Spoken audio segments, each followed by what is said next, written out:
જય શ્રી કૃષ્ણ મિત્રો, આજે પોષી પૂનમ છે અને આ વર્ષે 2024માં પોષી પૂનમમાં દુર્લભ સંયોગ રચાઈ રહ્યો છે। તેના મહત્વ વિશે જાણીએ અને પોષી પૂનમનું મહત્વ શું છે એ જાણીએ। આજે રચાઈ રહેલા આ દુર્લભ સંયોગમાં કયા કાર્યો કરવા જોઈએ, કઈ પૂજા કરવી જોઈએ, કઈ દેવતાની કેવી રીતે પૂજા કરવી જોઈએ તે આ વિડીયોમાં જાણીએ કે જેથી પૂનમનું વિશેષ ફળ પ્રાપ્ત થાય। તો પોષી પૂનમના દિવસે બીજું કંઈ થાય કે ન થાય, પણ આ વિડીયોમાં બતાવેલ ઉપાય કરી લઈએ તો પણ અનેક ગણું ફળ મળે છે। તો અંત સુધી મારી સાથે જોડાયેલા રહેજો। વિડીયો પસંદ આવે તો લાઈક કરી કમેન્ટમાં જય શ્રી કૃષ્ણ લખી ચેનલ સબસ્ક્રાઈબ જરૂર કરજો। તો મિત્રો, દરેક મહિનામાં અમાસ અને પૂનમની તિથિ એક વખત આવે છે કે જે બંનેનું વિશેષ મહત્વ છે।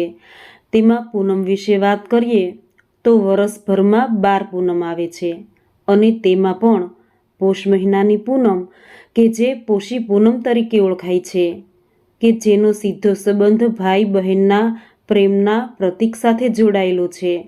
વરસની માત્ર 2 જ એવી પૂનમ છે કે જે ભાઈ બહેન સાથે જોડાયેલી છે। એક તો આ પોષી પૂનમ અને બીજી શ્રાવણ મહિનાની પૂનમ કે જે છે રક્ષાબંધન। તો 2024માં પોષી પૂનમ 25 જાન્યુઆરી 2024 ગુરુવારના દિવસે આવી છે।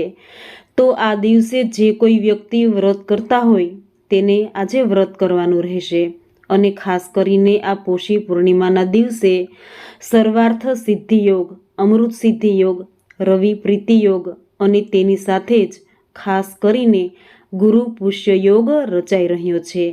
તો એ સમયમાં જે કોઈ શુભ કાર્ય કરવામાં આવે તો તેનું આપણને વિશેષ ફળ મળે છે। ગુરુ પુષ્ય યોગમાં ખાસ કરીને ધાતુની વસ્તુની ખરીદી કરવામાં આવે છે, જેમાં સોના ચાંદીની વસ્તુ છે અથવા તો કોઈ પણ મોંઘી વસ્તુ પણ લઈ શકાય છે, કે જેમાં ગાડી પણ લઈ શકાય છે। જમીન મકાન લેવેચ કરીએ છીએ, જમીન મકાન લેવેચ કરી શકાય છે, પરંતુ આ દિવસે પૂનમ હોવાથી કોઈ પણ સાંસારિક માંગલિક કાર્યો ન થઈ શકે, જેવા કે લગ્ન, સગાઈ, મુંડન વગેરે કાર્યો। તો આ વિશેષ યોગના સમય પણ જાણીએ તો જેમાંથી રવિ યોગ સવારે 7 વાગે અને 13 મિનિટથી 8 વાગે અને 16 મિનિટ સુધી રહેવાનો છે, જ્યારે ગુરુ પુષ્ય યોગ છે સવારે 8 કલાક 16 મિનિટથી શરૂ થઈને 26 તારીખે સવારે 7 વાગે અને 12 મિનિટ સુધી રહેવાનો છે। એટલે કે ટૂંકમાં 25 જાન્યુઆરીએ આખો દિવસ ગુરુ પુષ્ય યોગ છે, જેથી આ વર્ષની પોષી પૂનમ ખૂબ જ મહત્વની રહેવાની છે। અને ગુરુ પુષ્ય યોગમાં ધાતુની વસ્તુ ખરીદવાનું મહત્વ છે। તો કઈ વસ્તુઓ ખરીદવી શુભ છે એ જાણીએ। તો મિત્રો, આ યોગમાં સોનું અને ચાંદી ખરીદવાનું મહત્વ છે, પણ કોઈ મોંઘી વસ્તુ ન ખરીદી શકીએ તો સસ્તી વસ્તુ કઈ ખરીદવી એ જાણીએ। 25 જાન્યુઆરીએ ગુરુ પુષ્ય યોગ બની રહ્યો છે, તેમાં ગુરુથી સંબંધિત વસ્તુઓની ખરીદી કરવામાં આવે તો ઘરમાં શુભતા આવે છે। તો તેમાં ચણાની દાળ ખરીદી શકાય। જેની કુંડળીમાં ગુરુ નબળો છે તેણે ચણાની દાળની ખરીદી કરવી। જેનાથી કુંડળીમાં ગુરુ નબળો હોય તેને કુંડળીમાં ગુરુ મજબૂત બને છે અને માતા લક્ષ્મી પ્રસન્ન રહે છે। સોના ચાંદીની ખરીદી તો લોકો જાણે જ છે કે ગુરુ પુષ્ય યોગમાં કરવી ઉત્તમ છે। ત્યારબાદ પૂજા સંબંધી કોઈ વસ્તુ હોય તેની ખરીદી પણ કરવી શુભ છે, જેમ કે કંકુ, અગરબત્તી કે પછી કોઈ દેવી દેવતાની મૂર્તિ કે ફોટો લેવાનો હોય, ઘર મંદિરમાં સ્થાપના કરવાની હોય તો તે પણ આ દિવસે આ યોગમાં કરી શકાય છે। તેમજ એવું કહેવાય છે કે પોષી પૂનમ એ માતા લક્ષ્મીની ઉત્પત્તિનો દિવસ છે, કે જે દિવસે માતા લક્ષ્મીની સમુદ્ર મંથનમાંથી માં ઉત્પન્ન થયા હતા। એટલે આ દિવસે ખાસ કરીને લક્ષ્મી પૂજનનું મહત્વ છે। આમ તો આપણે નારાયણ લક્ષ્મીની પૂજા કરતા જ હોઈએ છીએ, પરંતુ ખાસ કરીને લક્ષ્મીજીના પાઠ કરવા, મંત્ર જાપ કરવા કે જેથી માં લક્ષ્મી આપણા ઉપર પ્રસન્ન થાય। તેમજ પોષી પૂનમના દિવસે ખાસ કરીને 5 પૂજા કરવામાં આવે છે કે જેમાંથી આપણે કોઈ પણ એક પૂજા કરીએ તો પણ વિશેષ ફળની પ્રાપ્તિ થાય છે। તો જેમાં સૌપ્રથમ પૂજા થાય છે પીપળાની પૂજા। પોષી પૂનમના દિવસે લક્ષ્મીજી પીપળાના ઝાડ ઉપર આવે છે। આથી પીપળાના વૃક્ષને જળ રેડવાથી, પ્રસાદ ધરવાથી અને સાંજે પીપળાના વૃક્ષ પાસે દીવો પ્રગટાવવાથી મા લક્ષ્મીની આપણા ઉપર અપાર કૃપા રહે છે। ત્યાર પછી બીજી પૂજા આવે છે ચંદ્રદેવની પૂજા।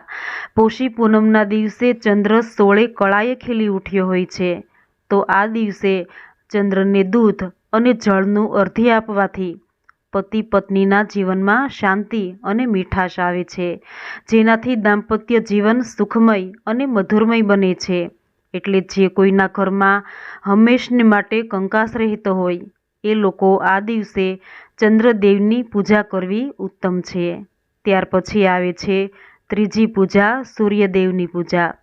પોષી પૂનમના દિવસે સવારે વહેલા ઉઠી ત્રાંબાના કળશમાં જળ લઈ તેમાં કંકુ, ચોખા અને એક ફૂલ મૂકવાનું અને સૂર્યદેવના 12 નામ બોલી અથવા તો ઓમ સૂર્યાય નમઃ બોલીને સૂર્યદેવને જો અર્ધ્ય આપવામાં આવે તો આપણા જીવનમાં સમૃદ્ધિ આવે છે અને સૂર્યનારાયણની કૃપાથી તંદુરસ્તી સાથે દીર્ઘાયુની પ્રાપ્તિ થાય છે। ચોથી પૂજા આવે છે વિષ્ણુ ભગવાનની પૂજા, સત્યનારાયણ દેવની પૂજા કે જે આપણે દરેક પૂનમે કરતા હોઈએ છીએ। ખાસ કરીને પોષી પૂનમના દિવસે સત્યનારાયણની પૂજા કરીએ છીએ કે પછી વિષ્ણુ ભગવાનની પૂજા કરીએ છીએ તો આપણા ઘરમાં સુખ સમૃદ્ધિ જરૂર આવે છે। સત્યનારાયણ દેવ આપણી સર્વ મનોકામના પૂર્ણ કરે છે તથા ધન ધાન્યના આશીર્વાદ પણ આપણને મળે છે। અને પાંચમી પૂજા આવે છે મા લક્ષ્મીજીની પૂજા। કારણ કે લક્ષ્મીજી આજે સમુદ્ર મંથનમાંથી ઉત્પન્ન થયા હતા, માટે બીજા કોઈ દેવી દેવતાની પૂજા કરીએ કે ન કરીએ, પરંતુ જો મા લક્ષ્મીજીની પૂજા કરીએ છીએ તો મા લક્ષ્મીજી આપણને ધન, સુખ, સમૃદ્ધિ અને ઐશ્વર્યની પ્રાપ્તિ કરાવે છે। આ દિવસે માતા લક્ષ્મીજીની પૂજામાં મા લક્ષ્મીને 11 કોડી અર્પણ કરવાની, તેના ઉપર હળદરનું તિલક કરવાનું, ત્યાર પછી તે કોડી લાલ કપડામાં બાંધી અને તિજોરીના સ્થાનમાં રાખી દેવાની અને દરેક પૂનમે જ્યારે આપણે લક્ષ્મીજીનું પૂજન કરીએ ત્યારે તેનું પણ પૂજન કરવાનું। આ ઉપરાંત પોષી પૂનમના દિવસે શાકંભરી નવરાત્રિ પણ પૂર્ણ થાય છે, માટે શાકંભરી દેવીની પણ પૂજા કરવામાં આવે છે। અને દુર્ગા સપ્તશતીનો 11મો પાઠ જરૂર કરવો કે જેમાં શાકંભરી દેવીનું વર્ણન કરેલું છે। અને પોષી પૂનમના દિવસે મા અંબાજીનો પ્રાગટ્ય ઉત્સવ પણ ઉજવાય છે, માટે આ દિવસે અંબામાની પૂજા અથવા આપણા કુળદેવીની પૂજા કરીએ તો એ પણ ઉત્તમ ફળ આપે છે। તો મિત્રો, આશા છે કે આજની માહિતી આપના માટે ખૂબ જ ઉપયોગી બની હશે। તો વિડીયોને લાઈક કરી કમેન્ટમાં જય મા લક્ષ્મી લખી ચેનલને સબસ્ક્રાઈબ જરૂર કરજો। ધન્યવાદ। જય શ્રી કૃષ્ણ। જય માતાજી।